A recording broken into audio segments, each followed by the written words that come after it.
ధరణి నిర్వహణ ఏజెన్సీలపై సీఎం రేవంత్ రెడ్డి విచారణకు ఆదేశించారు. ధరణి నిర్వహణ ప్రైవేట్ ఏజెన్సీలకు ఎందుకు ఇచ్చారంటూ సీఎం ప్రశ్నించారు. ధరణి పోర్టల్ నిర్వహణకు సంబంధించి అధికారులపై సీఎం రేవంత్ ఆగ్రహాన్ని వ్యక్తం చేశారు. సచివాలయంలో ధరణి కమిటీతో ముఖ్యమంత్రి రేవంత్ రెడ్డి సమీక్షా సమావేశం నిర్వహించారు.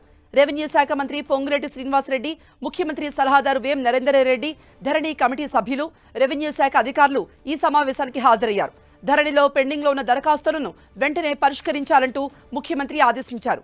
మార్చి మొదటి వారంలోనే అన్ని మండల తహసీల్దార్ ఆఫీసుల్లో వీటిని పరిష్కరించేందుకు అవసరమైన చర్యలు చేపట్టాలన్నారు.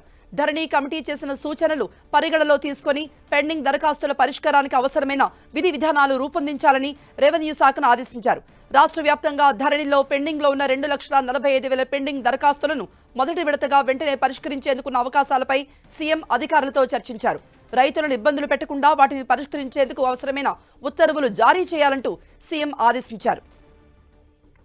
2020లో అమల్లోకి వచ్చిన ఆర్ఓఆర్ చట్టంలోనే లోపాలున్నాయని ధరణి కమిటీ ముఖ్యమంత్రికి నివేదించింది. అప్పుడు కేవలం 3 నెలల్లో హడావుడిగా చేపట్టిన భూ సమగ్ర సర్వేతోనే కొత్త చిక్కులు వచ్చాయని, ఆ రికార్డుల్ని ప్రభుత్వం ప్రామాణికంగా తీసుకోవడంతో భూముల సమస్యలు, భూముల రికార్డుల వివాదాలు ఎక్కువయ్యాయని సీఎంకు వివరించారు కమిటీ సభ్యులు. లక్షలాది సమస్యలు ఉత్పన్నమయ్యామని, కనీసం పేర్లలో ఉన్న చిన్న అక్షర దోషాలున్న సరిదిద్దుకునేందుకు జిల్లా కలెక్టర్ వరకు వెళ్లాల్సి వస్తుందంటూ వివరించారు. దాదాపుగా 35 మాడ్యూల్స్ ద్వారా ధరణి డేటాలో తప్పులు సవరించుకునేందుకు రెవెన్యూ శాఖ అవకాశం ఇచ్చిందని, కానీ ఈ మాడ్యూల్లో దేనికి కూడా దరఖాస్తు చేసుకోవాలనే అవగాహన లేకపోవడంతో రైతులు ఇబ్బందులు పడుతున్నారని సీఎం దృష్టికి తీసుకువెళ్లారు. లక్షలాది దరఖాస్తులు ఇప్పటికే తిరస్కరణకు గురయ్యాయని, ఒక్కో తప్పును సవరించుకోవాలంటే 1000 రూపాయల ఫీ చెల్లించాల్సి ఉండటం రైతులకు భారంగా మారిందన్నారు. అటు రిజిస్ట్రేషన్ల శాఖ, ఇటు రెవెన్యూ శాఖల మధ్య సమన్వయ లోపంతో నిషేధిత జాబితాలున్న భూముల క్రయ విక్రయాలు కూడా జరుగుతున్నాయని కమిటీ సభ్యులు వివరించారు.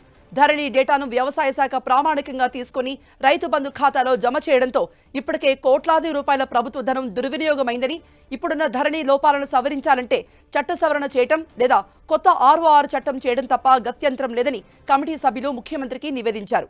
సమస్యల్ని మరింత లోతుగా అధ్యయనం చేయాలని, ఎటువంటి భూ వివాదాలు కానీ కొత్త చిక్కులు కానీ లేకుండా భూముల రికార్డుకు ప్రక్షాళన చేపట్టాల్సిన అవసరం ఉందని సీఎం అభిప్రాయపడ్డారు. భూముల రికార్డులపై ప్రభుత్వం తీసుకునే నిర్ణయాలతో ఇప్పుడున్న లోపాలకు చెక్ పెట్టడంతో పాటు కొత్త సమస్యలు ఉత్పన్నమవకుండా ఉండాలంటూ సీఎం అన్నారు. కమిటీ ఇచ్చే తుది నివేదిక ఆధారంగా శాశ్వత పరిష్కారానికి నిర్ణయం తీసుకుందామని చెప్పారు. తక్షణం పరిష్కరించాల్సిన సమస్యలపై దృష్టి పెట్టాలన్నారు సీఎం.